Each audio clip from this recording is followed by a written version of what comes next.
Tadi Monica, kamu warnanya apa?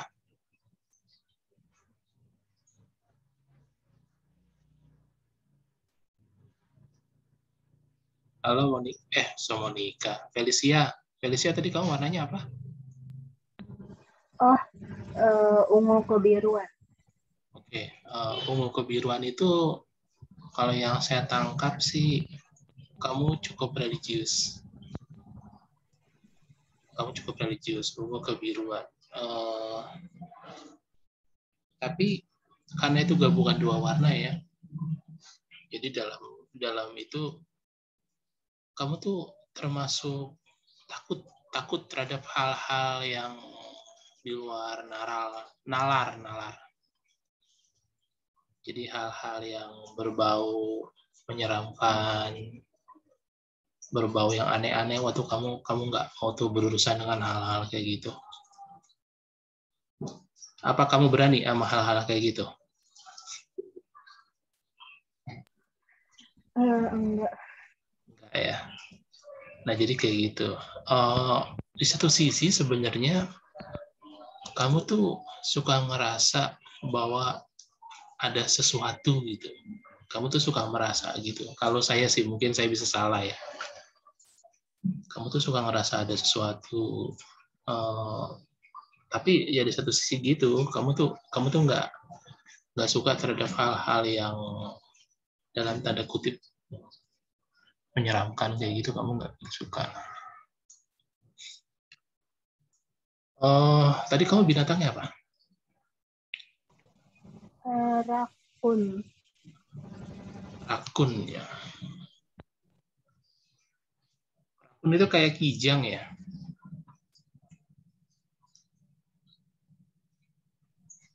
Mirip mungkin. Dia kan binatang hutan ya. Itu kan binatang hutan. Itu berarti kamu tuh suka sesuatu yang alami. Kamu pernah ke Cina nggak, Felicia? Udah pernah ke Cina belum? Belum pernah. Pengen nggak ke sana? Belum pernah, Pak. Pengen nggak? Pengen. Nah, ya mungkin itu Pengen.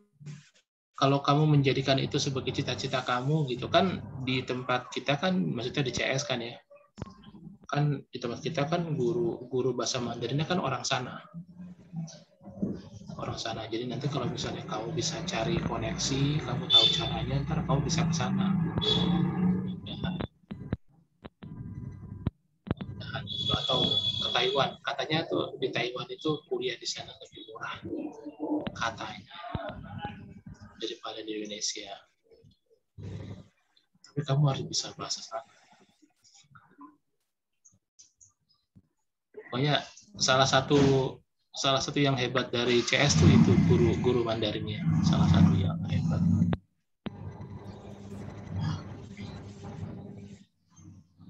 Ini dekat kok.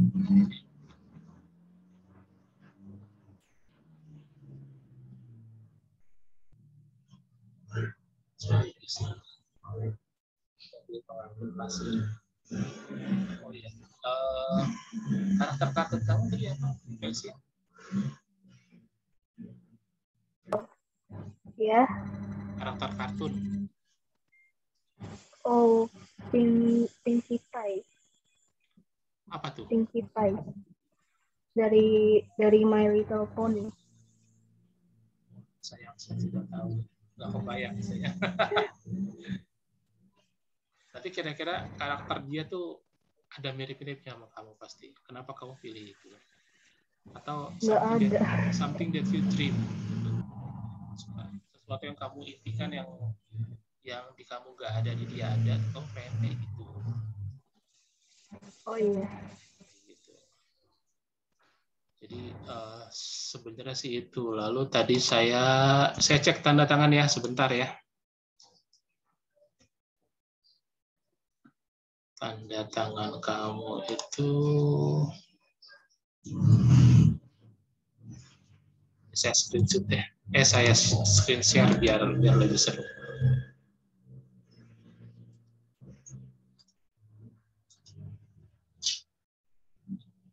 Nah, ini pertama Tela. Tela itu siapa ya Tela ya? Oh ini SMK. Wah, pantesan kok saya ngerasa nggak kenal.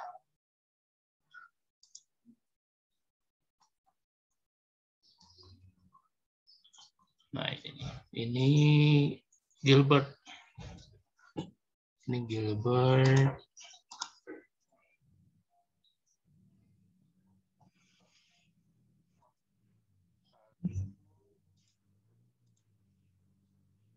Siapa nih? Jovanka nih. Mulai kali ya.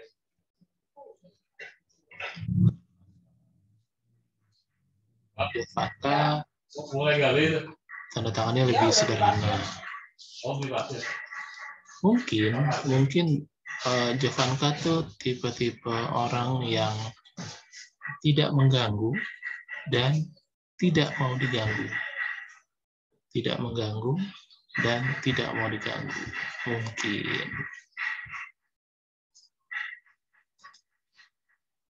Lalu Jovanka juga bukan nggak suka bertele-tele sih, tapi dia tuh tidak suka bertele-tele. To the point kali ya. Tapi kadang-kadang ada banyak hal yang susah to the point. Monica. Aku mundur di atas. Nah ini Monica nih, tanda tangannya menarik nih Monica.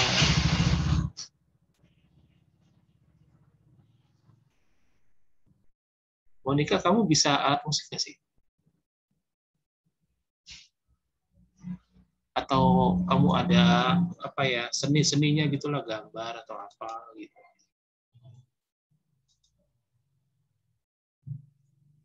Kondisinya kurang bagus ya. Ya udah, kita bahas satu lagi ya. Felicia.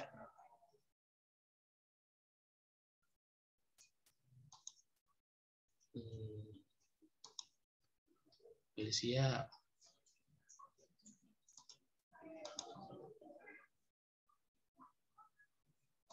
Oh Felicia, kamu suka suasana yang kondusif ya, aman ya? Iya, Pak. Kamu suka nggak diresain? Enggak. Suka ya. Tapi kamu beda nih sama Jovanka nih. Karakter kamu beda. Ini Gilbert. Wah, kalau Gilbert. Gilbert, kamu orangnya kaku nggak Gilbert? Iya, Pak. Kaku ya. Kamu selalu tidur tepat waktu nggak? Iya, Pak. Bangun tepat waktu nggak? Kadang-kadang, Pak.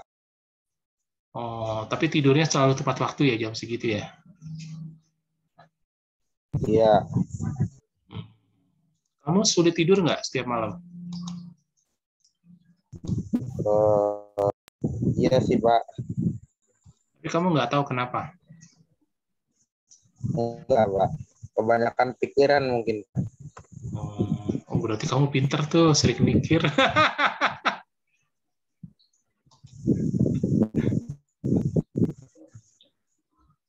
Tapi kamu beda. Nih, Jovanka nih kalau saya lihat juga sering mikir nih dia.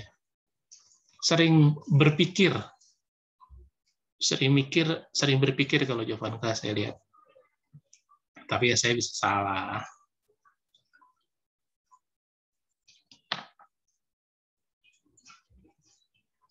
Kalau Monica. Ya Monica bisa dengar suara saya nggak? Kalau bisa bilang begini. Bisa, nih. Pak. Nggak bisa ya? Monica, kamu ada bakat seni nggak?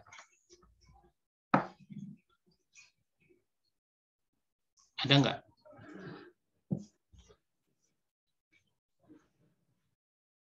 Kalau ada bilang begini. Kalau nggak ada bilang begini. Ada, nggak ada. Yang mana? Ini atau ini? Oke, nggak ada ya. Apa-apa. Karena saya tuh ngelihatnya tadi, kamu tuh sebenarnya Ada nyendinya sebenarnya. Tuh, Jovanka di belakangnya ada apa tuh? Catatan apa tuh? Itu apa di belakang kamu, Jovanka? Itu punya kakak saya, Pak. Oh, kakak kamu kuliah ya? Enggak, dia SMA juga tapi jadwalnya banyak. Sama CS juga? Enggak, beda, negeri 54.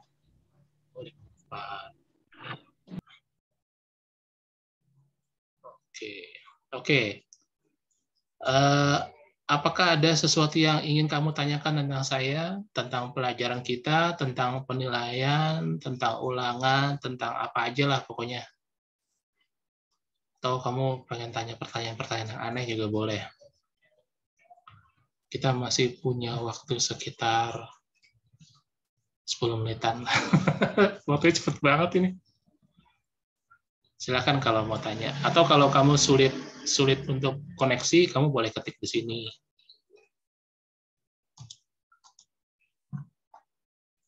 Ada pertanyaan apa enggak?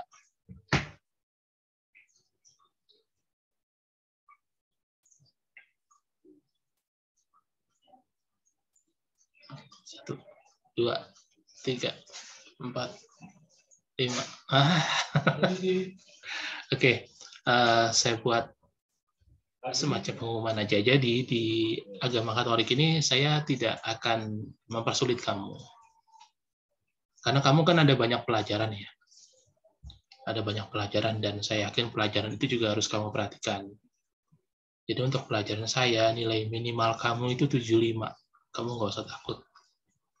Jadi untuk pelajaran saya nilai minimal itu KKM. Tapi kalau kamu mau lebih, silakan aktif, silakan mengejar nilai yang lebih baik. Tapi kalau kamu pasif, nilai kamu 75. Jadi kamu nggak usah khawatir. Lalu nanti ulangannya juga kita permudah aja. Ulangannya misalnya gini, saya kasih kamu dulu nih 20 soal nih. 20 soal. Kamu pelajari, nanti ulangan itu kamu kerjakan 10 soal aja, misalnya kayak gitu.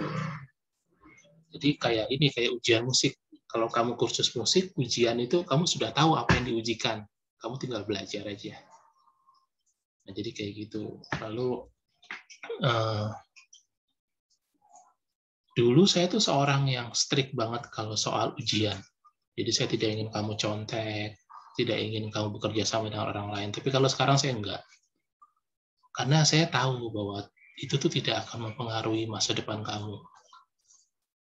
Jadi ternyata ada setelah saya tahu ya, bahwa ada banyak hal yang mempengaruhi masa depan kamu dan tidak mempengaruhi masa depan kamu, saya memutuskan bahwa saya tidak perlu harus pusing-pusing dengan sesuatu yang nggak akan mempengaruhi masa depan kamu, kayak menyontek apa enggak, gitu.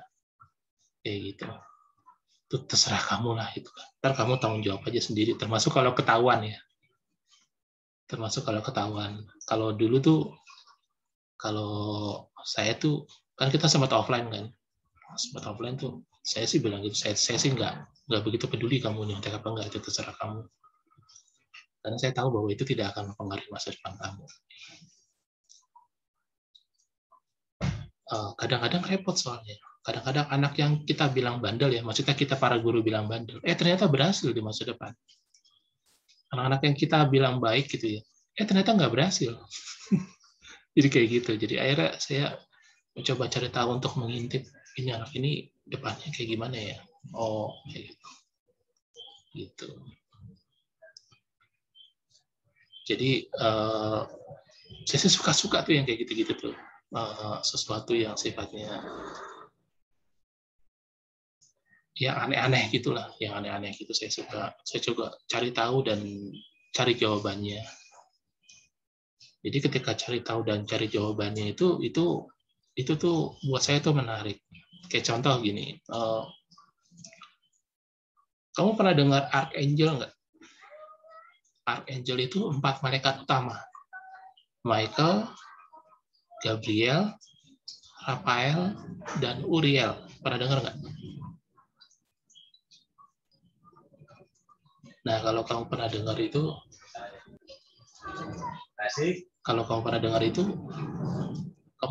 kamu akan lebih membuka pikiran kamu. kamu. Lalu kalau ada archangel, berarti ada archdemon. Jadi kalau archangel, berarti ada archdemon. Contoh satu Lucifer. Lucifer itu archdemon. Belial. Lalu ada archdemon itu berkaitan dengan 7 dosa asal. 7 dosa mematikan. 7 dosa mematikan itu nafsu, amarah, dan lain-lain gitu ya. Nah, ternyata dalam kenyataannya orang-orang itu banyak memuja archdemon. Banyak memuja karena apa? Karena biasanya mereka kalau kamu doa dikabulin sama mereka. Itu bahaya. Jadi kamu bayangkan kamu ingin itu dikabulin, ingin itu dikabulin. Kalau kamu ingin itu dikabulin, kamu lupa untuk berusaha keras, lupa untuk tahu bahwa apa yang kamu inginkan tuh tidak harus didapatkan gitu. Nah, jadi kayak gitu. Nah, kalau archangel itu nanti kalau di hidup doa kamu udah baik, kamu bisa pilih archangel itu sebagai guardian kamu atau malaikat yang melindungi kamu. Kamu bisa pilih Michael, Raphael, Gabriel, atau Uriel. Kamu bisa pilih satu. Kalau Michael tuh sifatnya dia tuh proteksi.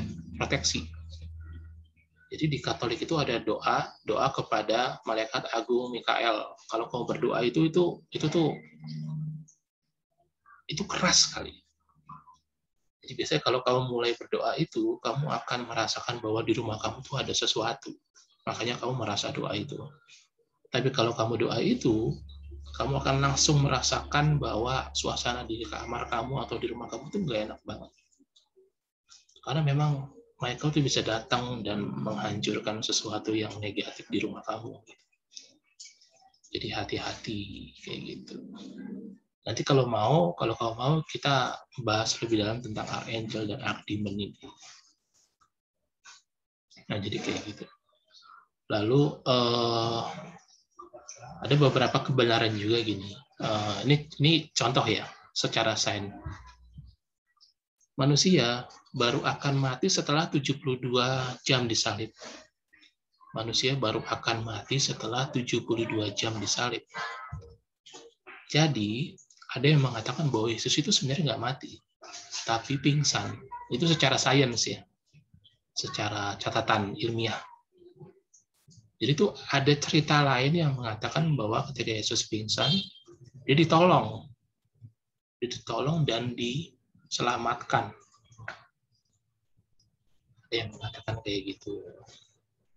Lalu ada satu kuburan juga di daerah timur, yang saya lupa negaranya apa. Kashmir kalau nggak salah, di Kashmir. Nah itu ada kuburan Yesus ada di sana. Lalu seperti yang kamu tahu juga bahwa Yesus mengalami missing life antara umur 18 tahun sampai 33 tahun.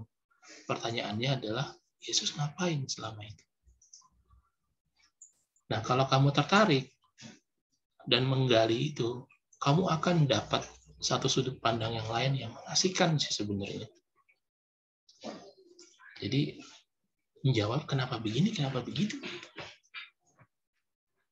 Lalu kamu juga bagus cari tahu nih, Yesus itu ditusuknya itu di sini atau di sini. Menurut kamu di mana? Di sini atau di sini? Ada yang tahu?